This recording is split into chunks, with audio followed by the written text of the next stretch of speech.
ప్రభువునందు ప్రియులారా, బాగున్నారా? ప్రభు అయిన యేసుక్రీస్తు నామంలో మీకు వందనములు, శుభములు తెలియజేస్తూ ఉన్నాను. ప్రతి దినము మీ కొరకు ప్రార్థిస్తున్నాను. మీరును మా కొరకు, మా పరిచర్యల కొరకు తప్పక ప్రార్థన చేయగలరు. దేవుడు మిమ్మును, మీ కుటుంబములను దీవించి ఆశీర్వదించునుగాక.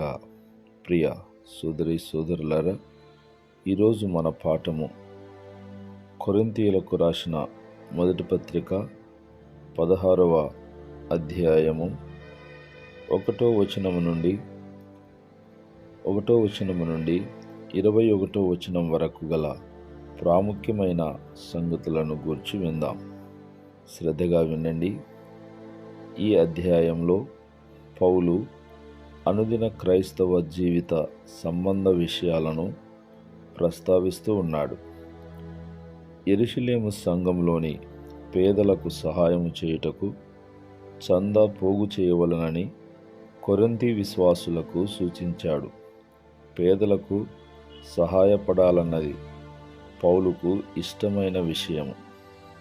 గలతీ 2వ అధ్యాయం 10వ వచనం, 2 కొరింథీ 8-9 అధ్యాయములు, రోమపత్రిక 15వ అధ్యాయం 25వ వచనం, ఈ విధంగా అనేక సందర్భములలో క్రైస్తవ విశ్వాసంలో ఒకరికి ఒకరు సహాయపడాలన్న భావనకు పౌలు ఆది సంఘంలోనే పునాది వేశాడు.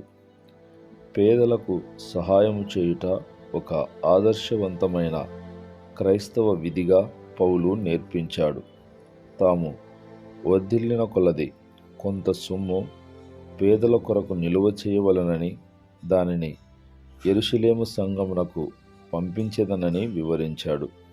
ప్రియ సోదరి సోదరులారా, కొరింథీయులను దర్శించాలన్న ఆకాంక్ష ప్రస్తుతము పౌలు మాసిదోనియాకు వెళ్ళనుద్దేశించి అప్పుడు మీ యొద్దకు వచ్చేదనని వ్రాస్తూ ఉన్నాడు. శీతాకాలమంతా మీ యొద్ద గడపవచ్చునని ఆశాభావమును వ్యక్తపరిచాడు. ఎదిరించువారు అనేకులున్నందువలన పెంతెకోస్తు వరకు ఎఫెసులో నిలిచి ఉందునని తెలుపుచున్నాడు. ప్రియ సోదరి సోదరులారా, ఆ తర్వాత తిమోతి, అపోల్లోలను గురించి కూడా పౌలు ఇక్కడ ప్రస్తావించాడు. తిమోతి యవనస్తుడు. కొరింథీలో ఉన్న సమస్యలు తీవ్రమైనవి. అందువలన కొరింథీయులను హెచ్చరించుచు, తిమోతి మీ యొద్ద నిర్భయుడై ఉండునట్లు చూచుకొనుడని హెచ్చరించుచున్నాడు. అతడు యవనస్తుడైనందువలన ఎవరూ అతనిని తృణీకరించవద్దు. నా యొద్దకు తిరిగి వచ్చినప్పుడు అతనిని సమాధానంతో సాగనంపుడని తెలియజేస్తూ ఉన్నాడు. అపోల్లో గొప్ప జ్ఞానము గల వ్యక్తి. అపోల్లో పేరున కూడా కొరింథీలో వర్గమున్నదని మొదటి అధ్యాయంలో మనము జ్ఞాపకం చేసుకొని ఉన్నాం. అపోల్లోకి ఈ విషయము తెలుసు. అది అతనికి ఇష్టం లేదు. అందువలన కొరింథీ సంఘమునకు వెళ్ళుటకు అతనికి మనస్సు లేకపోయింది. ఈ పేరున వర్గ కలహములున్న సంఘమునకు దూరముగా ఉండుటయే క్షేమమని బహుశా తలంచి ఉండవచ్చు.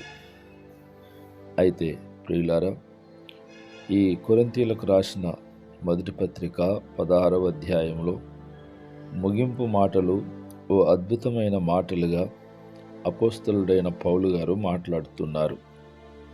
పౌలు మిలిటరీ కమాండర్ లాగా కొరింథీయులకు ఆజ్ఞాపించాడు.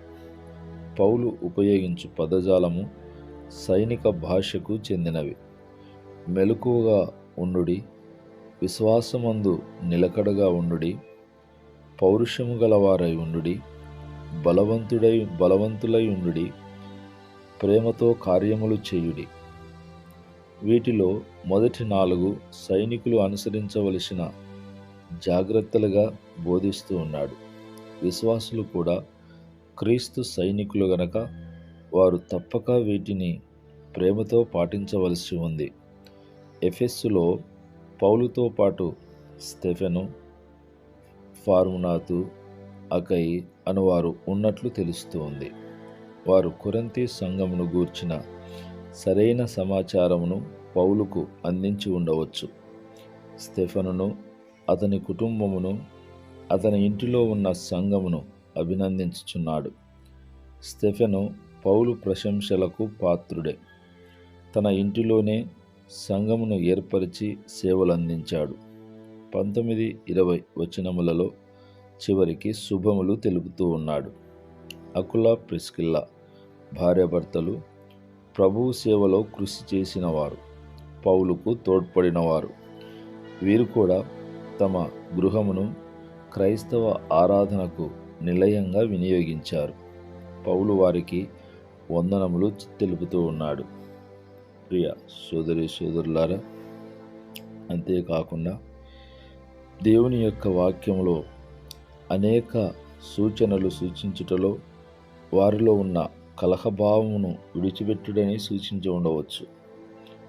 ప్రేమ ముద్దుకు కూడా సమాధానమునకు సూచన. ఒకరినొకరము ద్వేషించక ప్రేమించుచున్నాము అనుటకు సూచన.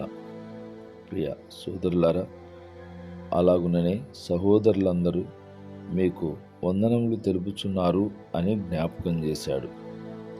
అయితే చివరికి పౌలు నా చేతితోనే వందనవచనము రాయుచున్నానని తెలిపాడు. తన పత్రిక ఎవరి చేతనైనను వ్రాయించి ఉండవచ్చు. రోమపత్రిక తెర్తియ రచించాడు.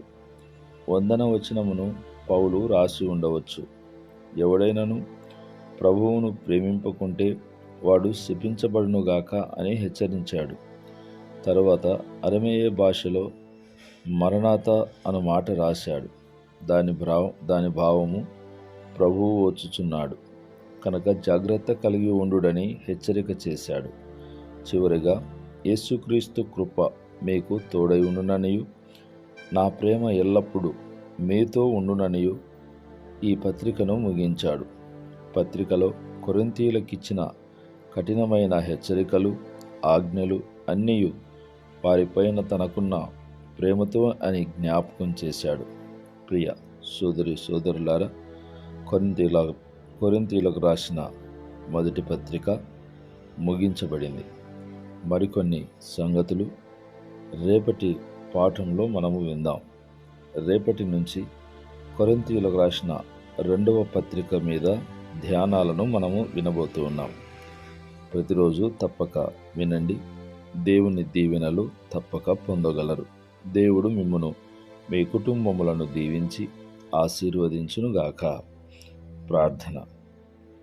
మహాగణుడవైన మా పరమ తండ్రి, మీ పరిశుద్ధమైన శ్రేష్టమైన నామమును బట్టి మీకు స్తుతులు స్తోత్రములు చెల్లిస్తున్నాను.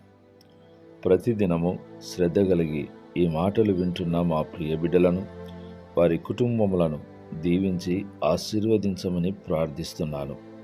ప్రభువా, బలహీనతల చేత, నాయనా సుడిగుండం లాంటి సమస్యల చేత బహువేదన పొందుచున్న బిడ్డల కొరకు ప్రత్యేకంగా ప్రార్థిస్తున్నాను. మీ కృప చూపి పరిపూర్ణమైన విడుదల, ఆశీర్వాదమును మా ప్రియ బిడ్డలకు దయచేయమని ప్రార్థిస్తున్నాను. అంతేకాకుండా అనేక ఆటంకముల మధ్యలో, ప్రభువా, సమస్యల మధ్యలో కూరుకుపోయిన వారిని పైకి లేవనెత్తమని ప్రార్థిస్తున్నాను. వివాహ వయస్సుకు వచ్చిన యవన బిడ్డలు అనేకులు ఉన్నారు.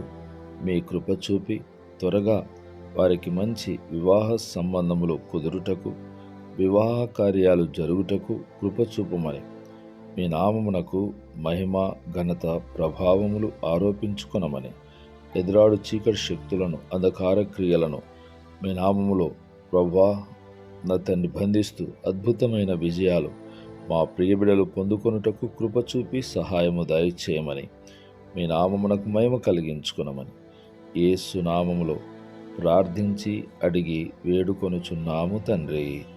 ఆమెన్. ఆమెన్. ఆమెన్.